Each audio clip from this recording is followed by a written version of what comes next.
nesta casa, Fonte Viva, agradecendo ao convite da Cleonice, agradecendo esse carinho do Natan, que foi nos esperar ali no ponto, que eu sou muito atolada quando eu chego no lugar, eu me perco fácil. Com certeza, se não fosse esse carinho do Natan, eu iria ficar rodando por Barra do Piraí, só chegaria aqui no final da palestra. E por esse carinho, obrigada por essa gentileza. Nós vamos falar sobre vícios e excessos. Está dando para escutar aí atrás? Está dando para ouvir bem? Nós vamos falar sobre vícios e excessos. E geralmente quando nós falamos nesse termo vícios, nós pensamos nesses vícios assim, é alcoólatra, está envolvido com drogas. Então nós lançamos para fora e pensamos naqueles casos assim bem pontuados. E quando nós trazemos esse tema vícios, porque tudo em o Evangelho de Jesus é um diálogo conosco. O Evangelho de Jesus, em todas as passagens, em todas as experiências, dialoga conosco. E é sempre um convite para nós. Então, quando nós conversarmos, nós trazemos um texto das Marianas para refletirmos sobre esse assunto, nós vamos pensar em nós, nos nossos vícios. Na questão 621 de O Livro dos Espíritos, Kardec pergunta onde é que está escrita a lei de Deus. Onde é que está escrita a lei de Deus?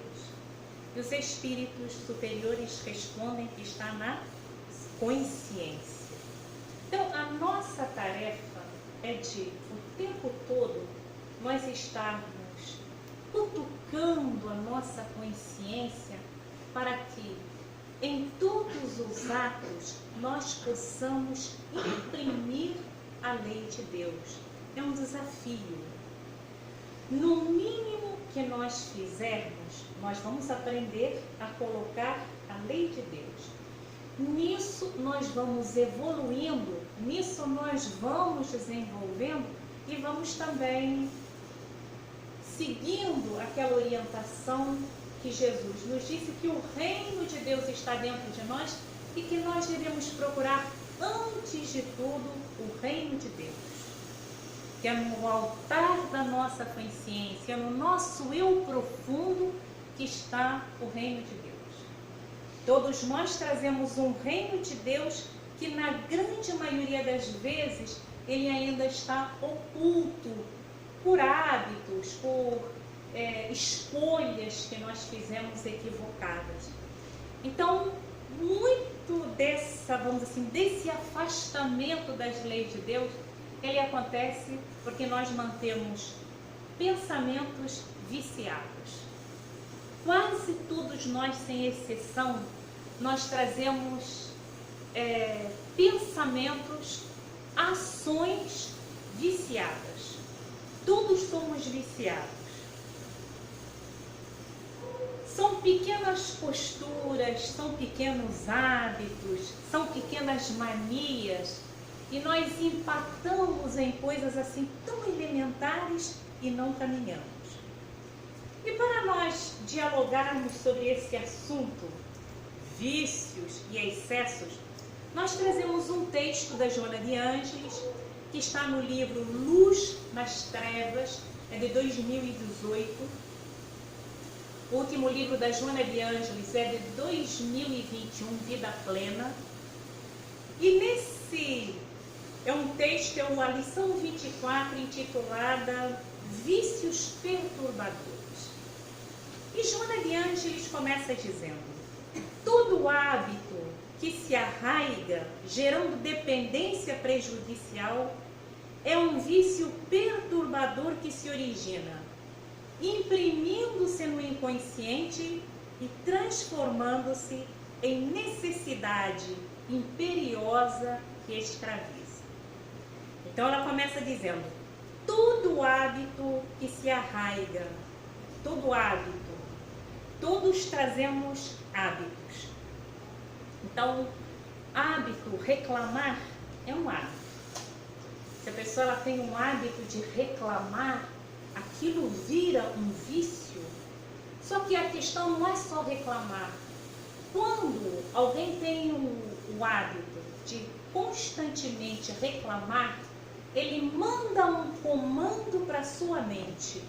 Porque nós temos pensamento, o pensamento ele vai ditar aquilo que vai ficar registrado na mente. Então vamos assim numa comparação nossa, vamos pensar a nossa mente como se fosse um gravador, um pendrive.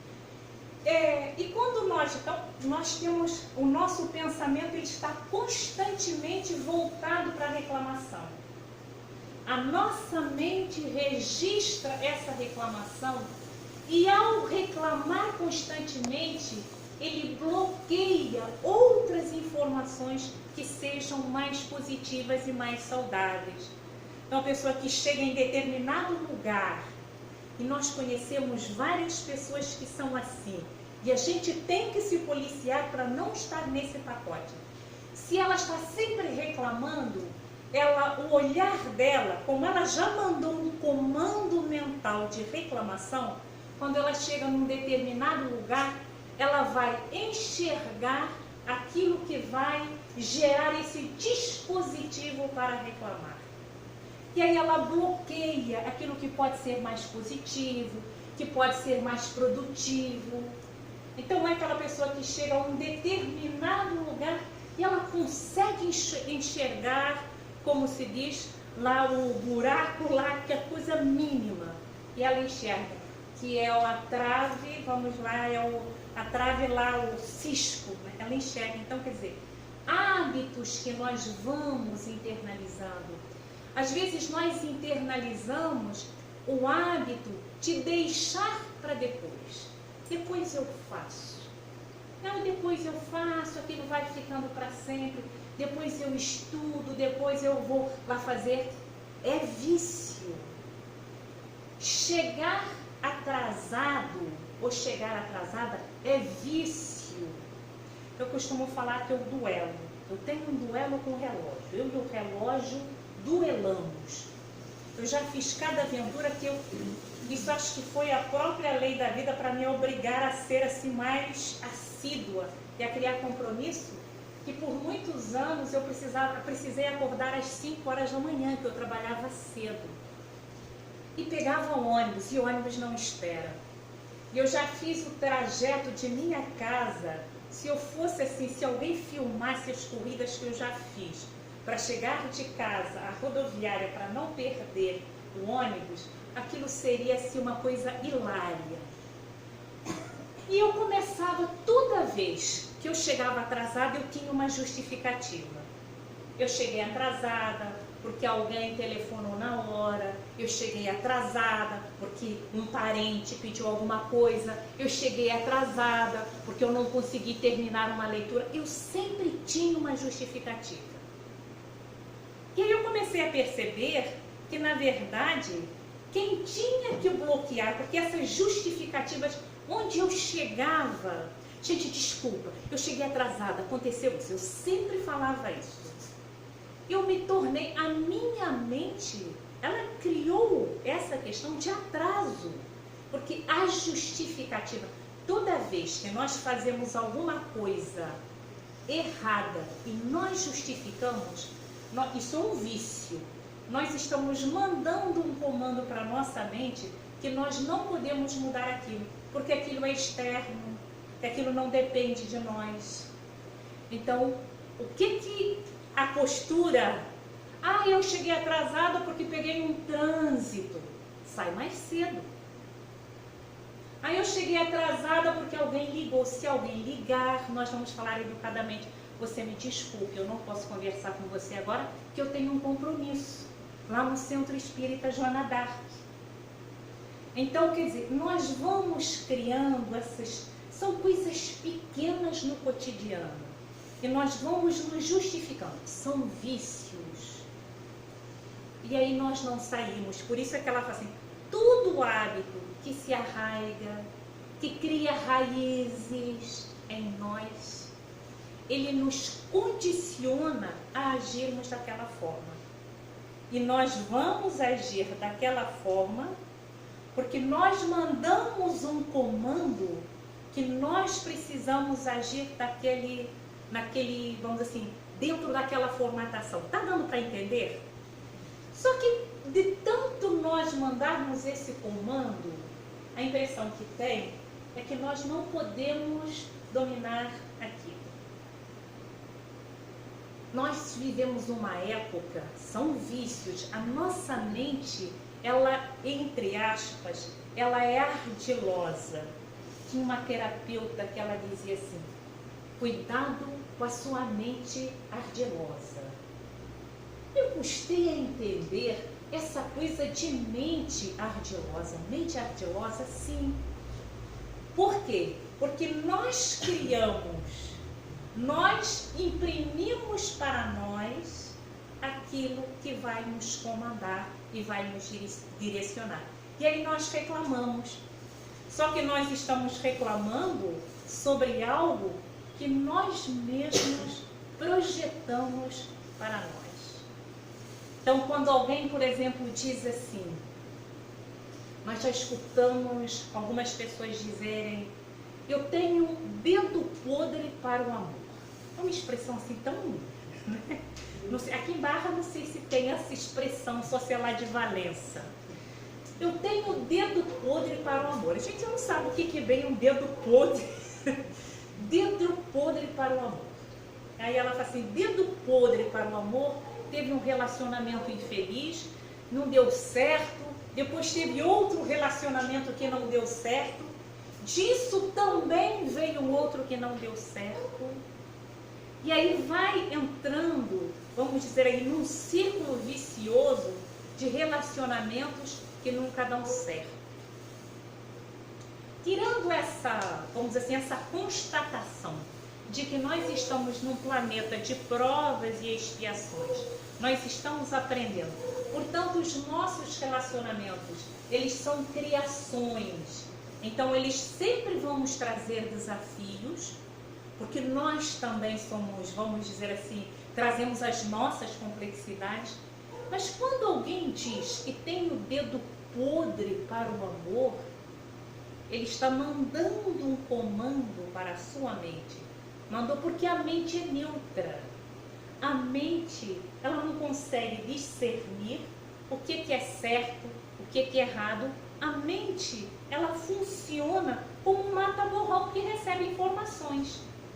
E são aquelas informações que depois voltam para nós. Por isso é que a Joana de Ângeles, nesse capítulo aqui, ela diz assim, toma cuidado com o teu pensamento. Então aquela pessoa que falou do dedo podre, ela começa o quê?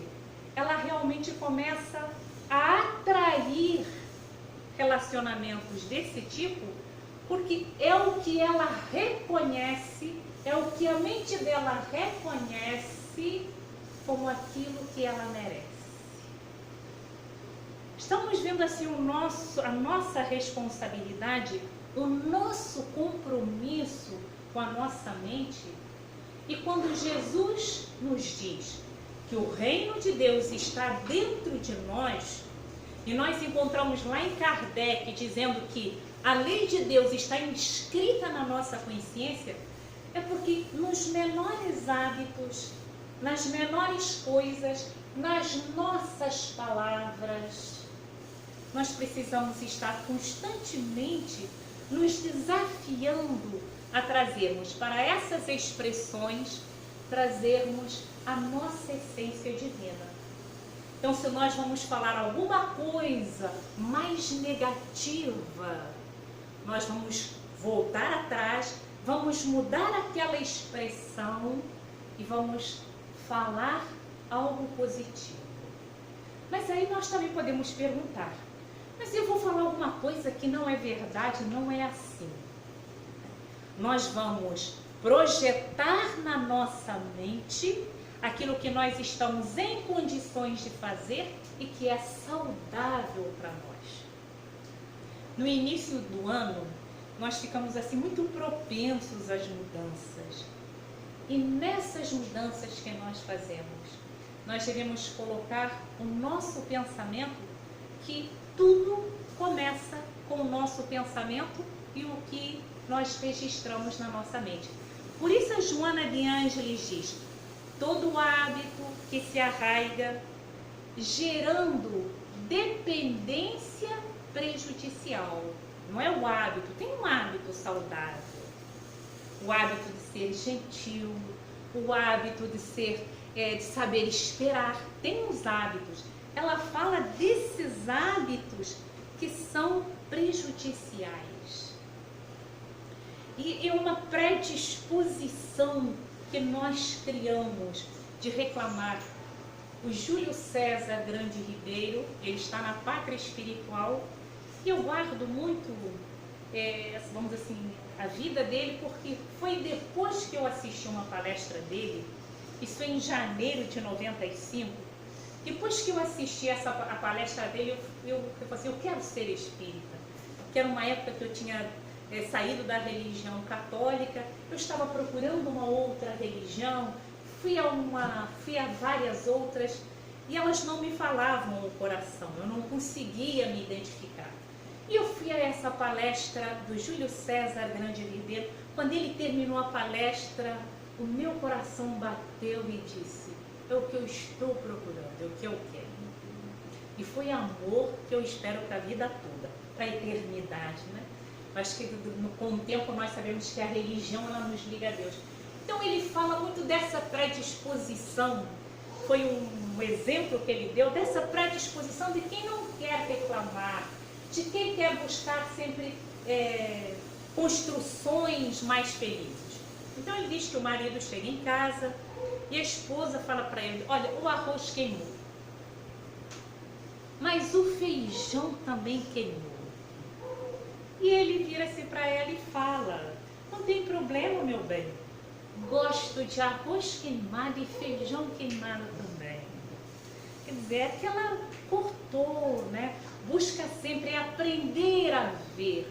E isso é um desafio. É desafio em que aspecto? Porque nós somos impulsionados a buscar uma outra forma de olhar os acontecimentos. Quem tem familiar, nós sabemos disso muito bem, quem tem convive, nós conhecemos os hábitos dos nossos familiares, porque nós convivemos com eles ali todos os dias.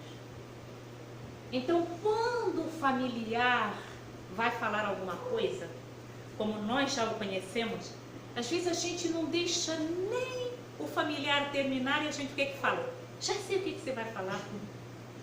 Já sei. Mas quando nós falamos assim, já sei, nós criamos relacionamentos que são relacionamentos baseados no automatismo. Como assim no automatismo? Eu passo a conviver com o outro como coisa. Eu já não ouço mais o que ele diz. Eu ouço aquilo que a minha reclamação guardou dele, a insatisfação. Lá vem esse chato, vai repetir a mesma coisa. É uma mala, é um chato. Ih, sai pra lá. Ninguém pensa, às vezes a gente nem fala, mas o pensamento. E a gente não convive com as pessoas. Por que não convive? Porque nós não vamos de coração a coração, nós não vamos de olhar a olhar, nós vamos o quê? Naquilo que nós já criamos um hábito de olhar no outro. Isso vai criando relacionamentos pesados, que cansam, que extenuam dentro de casa. Isso cansa. Porque nós entramos na engrenagem da repetição e nós não somos máquinas. Nós somos seres humanos. Mas o que nós vamos aprender? Dalai Lama, ele diz que a felicidade surge da atividade criativa. Então, o desafio que se coloca para cada um de nós, vencendo esses vícios, porque o nosso olhar vicia ver sempre da mesma forma, é aprendermos a olhar para o outro, ouvir e lançar alguma pergunta. Né? Por que você está falando isso? Você está aborrecido? Você está aborrecida? Eu aborreci você? É mudar, porque senão a gente... Pode ser que às vezes a gente passe uma vida toda se aborrecendo com alguém, sem que a gente tenha dado a oportunidade de outro falar para nós porque que ele vive assim chateado. E às vezes pode ser uma coisa pequena.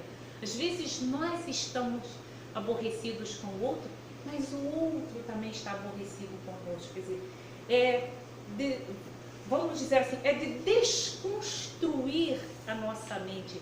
A nossa mente, ela é muito de lugares assim, fechados, pautados. Aqui não deve acontecer isso. Quando nós olhamos para uma cama ou algum lugar, se aquilo estiver desarrumado, aquilo nos incomoda. Por que nos incomoda? Às vezes a gente se aborrece tanto. Que são coisas, não é? São coisas, porque isso é para a gente se perguntar. Porque é alguma paranoia nossa. Eu às vezes eu olho e chego quando deixo aquela cozinha impecável. E quando alguém deixa bagunça, eu vou lá e coloco paranoia. Por quê? Porque olha onde é que a gente vai ficando. Isso é para quê? É porque nós estamos sendo convidados assim, espicha. Mas espicha como? Busca outras coisas mais bonitas. É Marta e Maria. Quer dizer, é o desafio que se coloca para nós, quer dizer, porque como é que nós cristalizamos, como é que nós viciamos a nossa mente, que nós baseamos o nosso relacionamento, o nosso aborrecimento em coisas assim banais.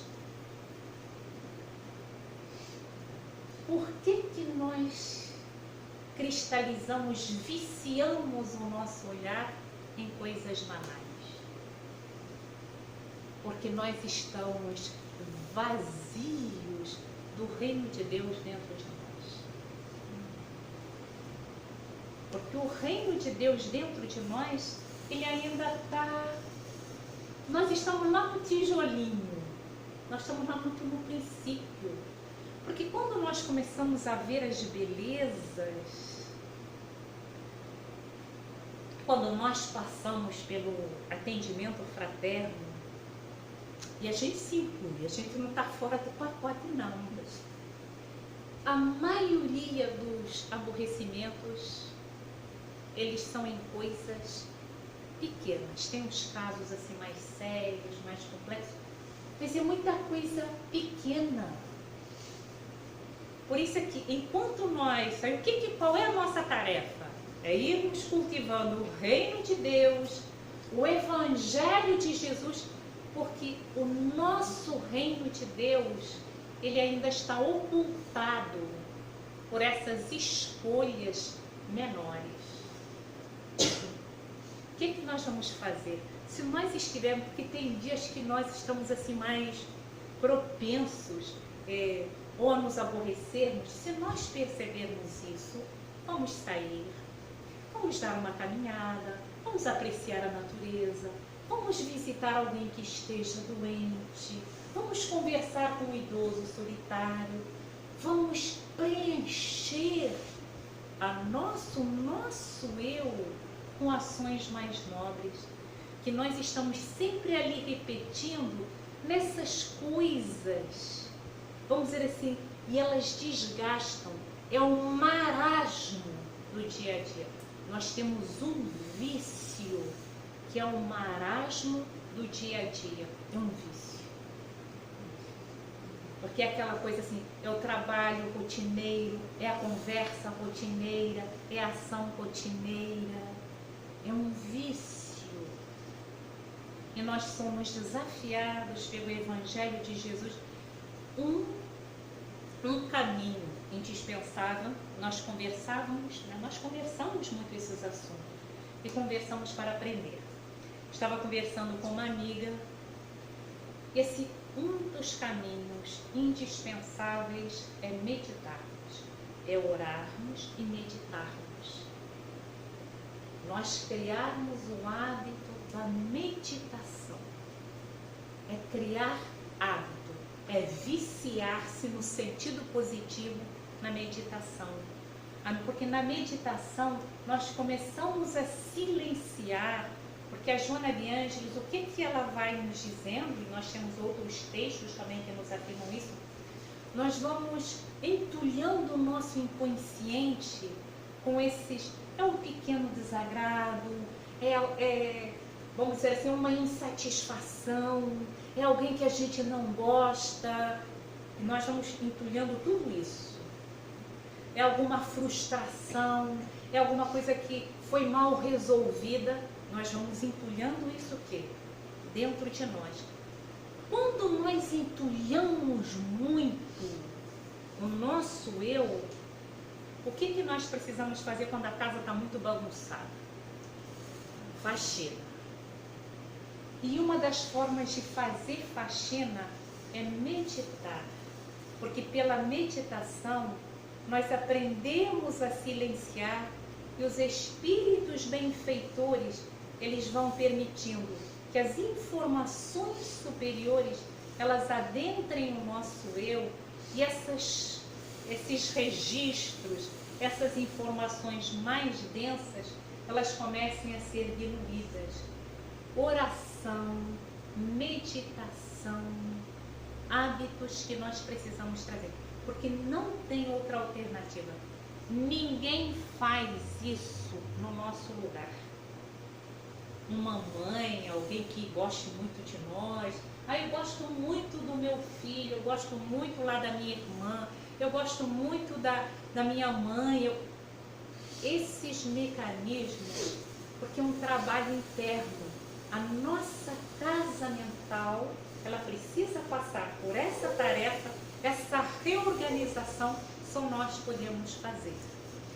Oração, meditação, reflexão são caminhos indispensáveis.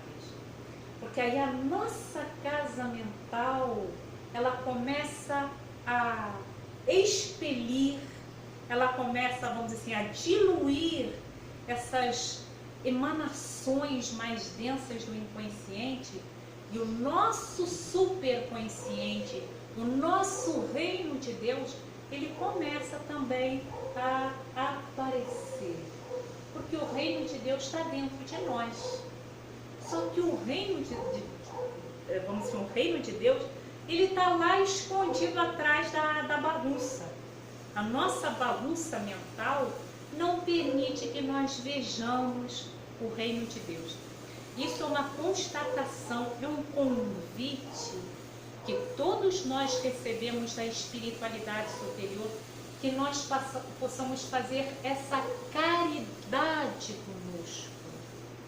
Que caridade é essa? De nós nos cuidarmos mais, de nós nos limparmos desses vícios. O que é o vício? O que nós catalogamos como vício? Se nós buscarmos lá no dicionário, vício é aquilo que se desviou do caminho. O vício, quem é o viciado? É aquele que foge a uma regra. É aquele que tem atitudes que não são atitudes consideradas saudáveis.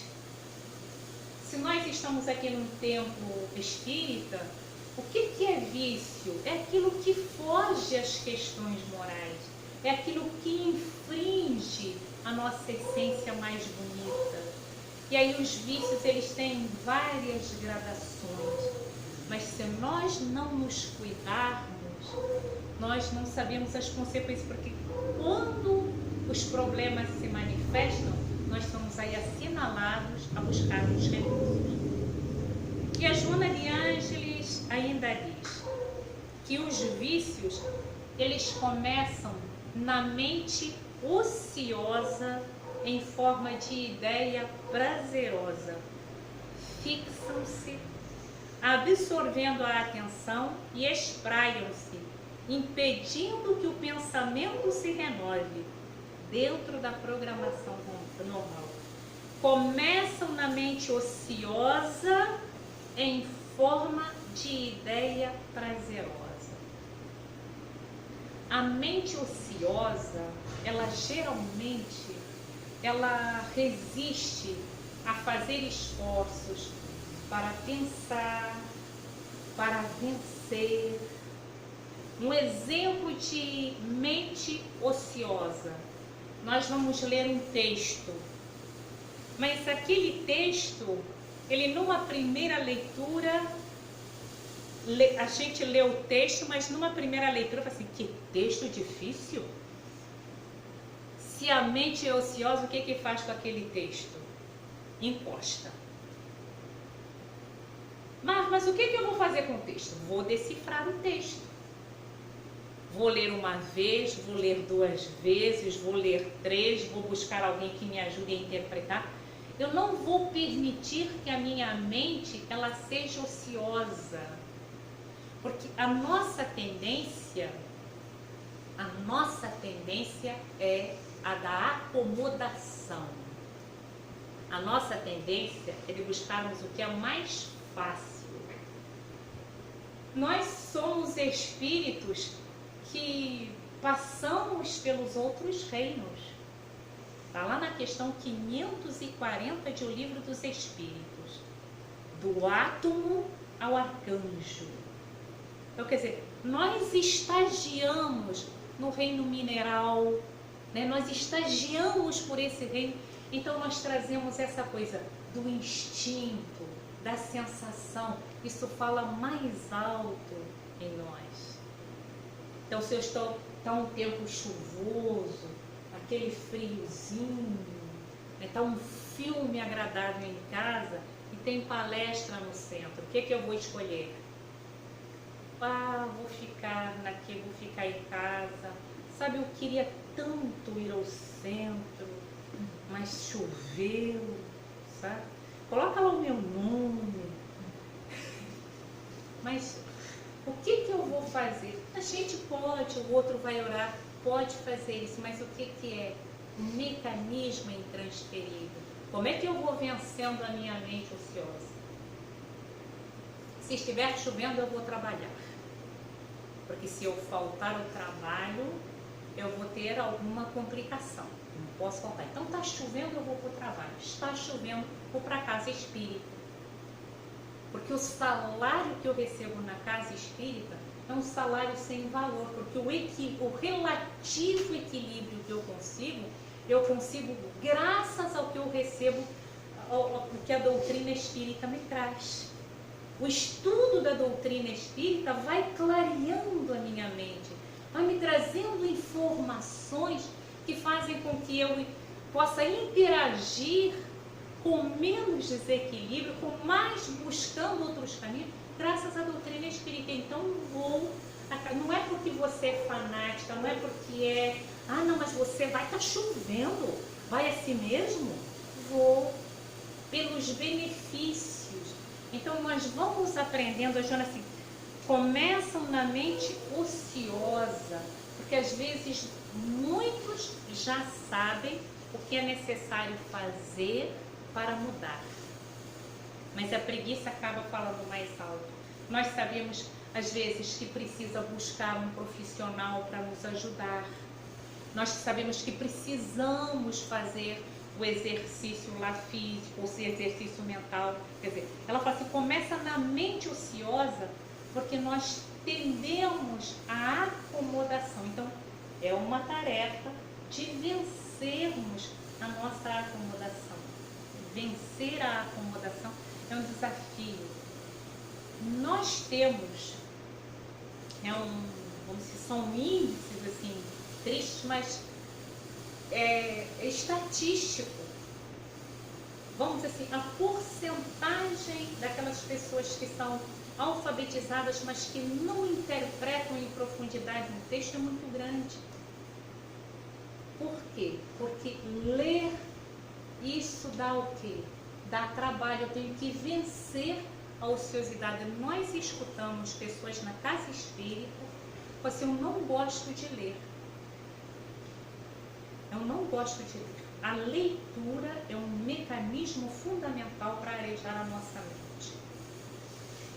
Começa, que aí eu tenho que criar o quê? Eu vou criar um hábito positivo. Como é que eu crio um hábito positivo? Começo lendo 2 páginas por dia. Todos os dias eu leio 2 páginas.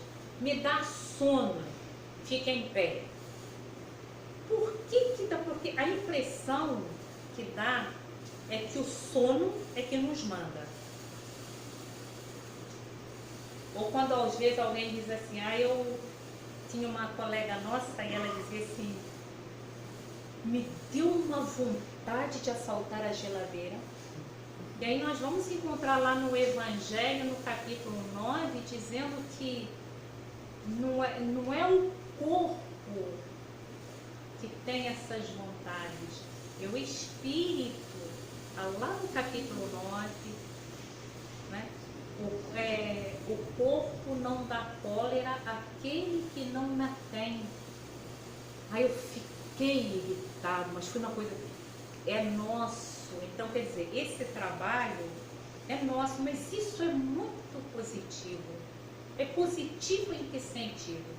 É porque o tempo todo nós sabemos que a chave para a mudança está onde? Está nas nossas mãos. Como é que são sábias as leis de Deus? Imaginemos se nós fôssemos reféns. Nós ficássemos sempre na dependência de alguém. O tempo todo nós somos convidados a fazer essa viagem interior para nós chegarmos ao endereço do reino de Deus que está dentro da nossa essência. A nossa essência, ela é de dentro. Então, mas para isso nós temos que fazer esforço. Ninguém chega lá sem esforço. Isso é sem privilégio, é para todos indistintamente. Não tem um que se possa dizer que é privilegiado. Esse é privilegiado. Ninguém é privilegiado. A lei é a mesma para todos. Se alguém hoje tem mais facilidade, é porque ele já fez o treino anteriormente, em outras vidas, em outros momentos. Mas a nossa mente é uma pérola preciosa. E se às vezes ela está engastada lá, ela está emperrada nas coisas mais equivocadas, nós recebemos o convite da vida para começar a limpar, para começar a tratar. E ela diz aqui, começam na mente ociosa em forma de ideia prazerosa. Quer dizer, a gente agasalha aquilo. Agasalha como? Hoje eu não vou sair, hoje eu vou faltar. Isso começa muito cedo. Às vezes, quando está chovendo, a mãe chega, ou o pai chega para o filho e fala assim, você hoje não vai à aula, que está chovendo, está ensinando uma lição para ele. Qual é a lição? O dia que ele tiver trabalho, ele também vai aprender, porque a gente guarda essas coisas. O tempo todo nós estamos aprendendo, estamos ensinando, o tempo todo. Aprendemos e ensinamos. Lá em forma de ideia prazerosa, a gente agasalha isso. Qual é a orientação que nós recebemos do Evangelho que Joana de Ângeles, nessa série psicológica, que é libertadora? Joana de Ângeles, ela traz, vamos dizer assim, orientação para, é um tratamento para a alma. No Joana d'Arc nós temos estudo das obras de Joana de Ângeles todos os sábados às 17 horas. Há mais de 15 anos que nós estamos lá todo sábado. E é um diálogo que ela estabelece conosco. E ela, o tempo todo, nessas obras de excelência, ela dialoga. Eu preciso parar, é um vício de olhar o problema de fora para dentro e começar a olhar o quê? De dentro. Né? Eu estou aqui, é dentro de mim que eu vou me trabalhando. É dentro de mim que eu vou buscando, vamos dizer o quê? lá os arranjos que precisam ser rearrumados. Começam na mente ociosa em forma de ideia prazerosa. Então, o que nós vamos agasalhando aí que é prazeroso e que não é bom? Fixam-se, né? Fixam-se, absorvendo a atenção e espraiam-se, impedindo que o pensamento se renove. Vejamos a gravidade disso, é uma doença que a nossa impedindo que o pensamento se renove. Porque quando nós viciamos em pensamentos equivocados, a nossa mente só consegue enxergar isso. E por mais que ideias sugestivas nos cheguem, a gente enjeita, rejeita. Impedindo dentro da programação normal. Instalados na tela mental, conduzem a sua vítima à busca da realização do objetivo sensorial imediato. E nós estamos vendo aí na nossa realidade o vício das sensações. E aí, como nós não trabalhamos a nossa essência, como nós trancamos o nosso eu divino, nós acabamos expandindo pelas sensações. E aí nós vamos buscar prazer para as sensações. Aí são as bebidas, é o sexo, né? Que nós vivemos hoje numa época em que o sexo parece ser um Deus. E nós assistimos assim em todas as idades, o desrespeito pelo próprio corpo, o desrespeito pela sua dignidade. Não é ser moralista, não é um moralismo, é o respeito pela própria criatura. São criaturas que se expõem, mas quando elas se expõem e se expõem como coisas, elas criam uma infelicidade interior, porque vão em busca de sensações, mas as sensações elas não trazem compensações às carências íntimas. Então a pessoa vai se exaurindo nas sensações e ela continua carente, ela continua com as suas feridas, ela continua com as suas dores. Por quê? O vazio permanece. Porque o caminho que nos liberta é o caminho do reino divino. É nós irmos construindo o reino divino. E isso vai muito além de religião. Porque nós podemos estar toda semana na casa espírita. Nós podemos estar todos os dias lá na igreja, mas se a pessoa ela continua, porque às vezes a religião é apenas uma máscara, ela se refugia na religião, mas ela não se transforma interiormente. A religião é para libertar. A religião é para fazer com que a essência de luz ela possa vir à tona. Esse é o objetivo da religião. Mas não bitolar.